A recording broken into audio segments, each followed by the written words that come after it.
గడచిన 5 సంవత్సరాలుగా చూశాం. ఇదే కుర్చీలో అంత మునుపు 14 సంవత్సరాలు కూర్చున్నా, అదే అపోజిషన్ కుర్చీలో కూర్చున్నాను. ఆ రోజులు ఇప్పుడు కూడా గుర్తొస్తాయి. ఒక్కరోజు కూడా అసెంబ్లీ సుజావుగా జరగడం కానీ, బూతులు లేకుండా అసెంబ్లీ జరిపిన సంఘటనలు లేవు. సరే, అందరి మాదిరిగా నాకు కూడా అవమానాలు జరిగాయి. అవన్నీ నేను ఇప్పుడు పోవడం లేదు. కానీ ఆ రోజు కూడా ఒక మాట చెప్పాను, ఇది గౌరవ సభ కాబట్టి ఈ సభలో నేను ఉండలేను. మళ్లీ ప్రజాక్షేత్రంలో గెలిచి గౌరవ సభగా చేసిన తర్వాతనే ఆ సభలో అడుగు పెడతానని వచ్చాను. ఈరోజు అందరం కూడా దీన్ని గౌరవ సభగా చేయడం కోసం ప్రజాప్రతినిధులుగా మనందరం ఈ సభ ఔన్నత్యాన్ని, గౌరవాన్ని కాపాడవలసిన బాధ్యత మనందరిపైన ఉంది.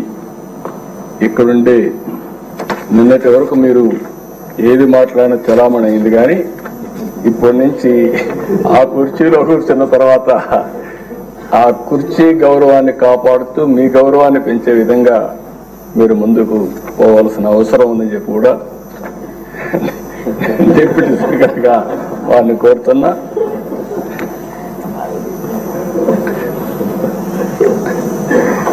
ఇంకొక పక్కన ఎప్పుడు కూడా మనందరం ఒకటి గుర్తుపెట్టుకోవాలి, ఇక్కడుండే వాళ్ళందరం చాలా మంది బాధితులు ఉన్నాం. ఇంత మునుపు స్పీకర్ గారు ఉన్నారు. స్పీకర్ గారు ఆ వయసులో ఉంటే ఆయన రాజకీయ అనుభవం కూడా అపారం. 83 నుంచి రాజకీయాల్లో ఉన్నారు. 7 సార్లు ఎమ్మెల్యే అయ్యాడు. అలాంటి వ్యక్తి మీద అటెంప్ట్ రేప్ కేసు పెట్టారు. అంటే ఏమన్నా నాకైతే అర్థం కావడం లేదు. ఇప్పుడు ఆయన అదే బ్యూటీ ఆఫ్ డెమోక్రసీ, ఆయన ఇప్పుడు speaker.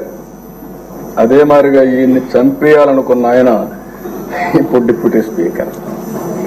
Can you imagine this?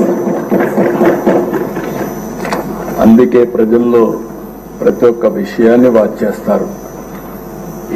ప్రతి ఒక్క విషయాన్ని వాచ్ చేసి ఎప్పటికప్పుడు ఒక్కొక్కసారి బయట రాలేరేమో కానీ అవకాశం వచ్చినప్పుడు మాత్రం సరైన నిర్ణయం తీసుకుంటారని చెప్పి నేను మీకు తెలియజేస్తూ, అహంకారంతో విర్రవీగిన వారికి కాల్చి వాత పెడతారంటారు చూడండి, అదే సరిగా జరిగింది.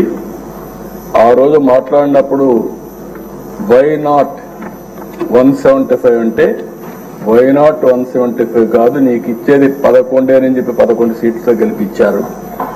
ఇంకొక పక్క ఇదే సీట్లో నేను చూశాను, నీ ప్రతిపక్ష స్థానాన్ని తీసేస్తామని చెప్పి హోదా తీసేస్తామని మాట్లాడారు. ఇప్పుడు ప్రజలు ప్రతిపక్ష హోదా కూడా ఇవ్వని పరిస్థితికి వచ్చారు. ఇంకొక పక్కన మనం గుర్తుపెట్టుకోవాల్సింది, ఇవన్నీ కూడా అహంకారం. అలాంటి అహంకారంతో ముందుకు పోతే ఇదే అవుతుంది. నా చరిత్రలో 2 సార్లే ప్రతిపక్ష హోదా అనేది నాయకులు ఇచ్చేది కాదు, ప్రజలు ఇచ్చేది.